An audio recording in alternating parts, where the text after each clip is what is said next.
Hi everyone, this is Muruga Ganesh, Assistant Professor, Department of Management Studies, K.S.Rangasamy College of Technology. We are going to discuss about the topic like types of corporate level strategy in strategic human resource management. First, we will discuss the definition of corporate strategy. Corporate strategy is about strategic decision about determining overall scope and direction of a corporation. Means the strategic decision or a corporate strategy is nothing but deciding the scope and direction of a corporation. So under corporation, there may be a different business units. So the corporation decides what kind of strategy and what kind of scope and direction these business units should have, and the way in which its various business units work together to attain the particular goals of a particular corporation. This is called corporate strategy. And there are some types of corporate level strategy. So let us discuss one by one. The first one is stability strategy. It occurs when a company performs fairly and reasonably well in its sector to gain stability.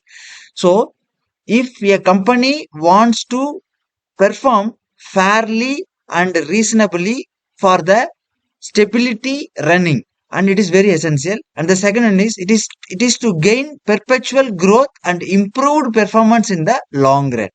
So if a company wants to grow perpetually and wants to improve its performance for long run, it has should have the stability in strategy.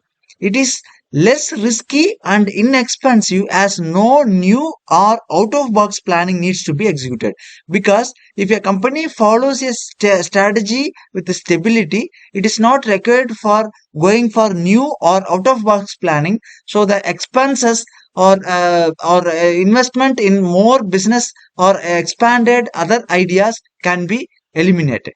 It gives importance to sustainable and modest growth, so that the stability strategy is one type of corporate level strategy. The second one is expansion strategy. The strategy is focused on entering new market, innovating and introducing new product and services. So this is called expansion strategy. That is entering into the new market. It may be in a market in abroad or market in the same country, whatever it may be. Innovating and introducing new products and services all include the expansion strategy.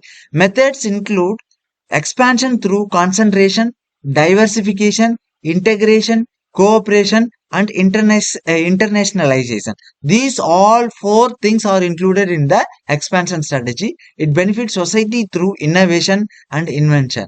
It is highly rewarding and adds value to the company or corporations. So this is called expansion strategy.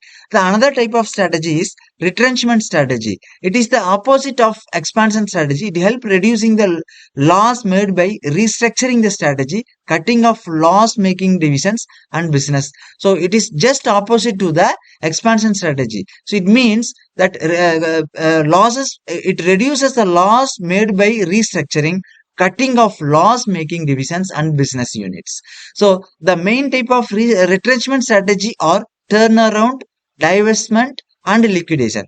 It means the company may go for divestment or liquidation in its business. So next one is combination strategy. Another important type of corporate strategy is the combination strategy. It occurs when a company combines other strategies instead of focusing on a single strategy. It means the company is not, or a business is not running with a single strategy. Instead of that, it is focusing on different diversified strategies. It is common with entities like MNCs and other large organizations, and it gathering the ideas from different business units to apply its different concept and strategies in the same business unit and different business units. Another one is the challenges of SHRM, that is strategic human resource management. The first one is structure. The success of the company depends a lot on whether there is a proper management structure in place or not. So structure is very, very important. Whether the reporting system is properly structured, who is reporting to whom, whether the structure is properly structured or formulated or not. This is the first challenges in SHRM. Second one is performance. This is the another challenges of SHRM. That is, this is the strategy is based on an analysis of the critical success factor and the performance level reached. So what are the critical success factors and what are the reason for the success of the company, or what are the reason for the, or what are the factors which influencing the performance of the organization. The performance can be improved by taking the steps to improve training, development, reorganization, the development of performance management process, business process re-engineering. So this is also another challenges of SHRM. The next one is the last challenge of SHRM is quality and customer care. Means the aim of most companies is to achieve the competitive advantage. The competitive advantage is often measured by customer satisfaction, and hence loyalty and retention is possible. So innovation and cost reduction is still important, but main focus of attention should be the customers, because if they reject the product due to it not meeting their expectation, then everything else loses their sense. So therefore, the strategy for quality should be built into the business strategy. So thank you for listening. Thank you so much.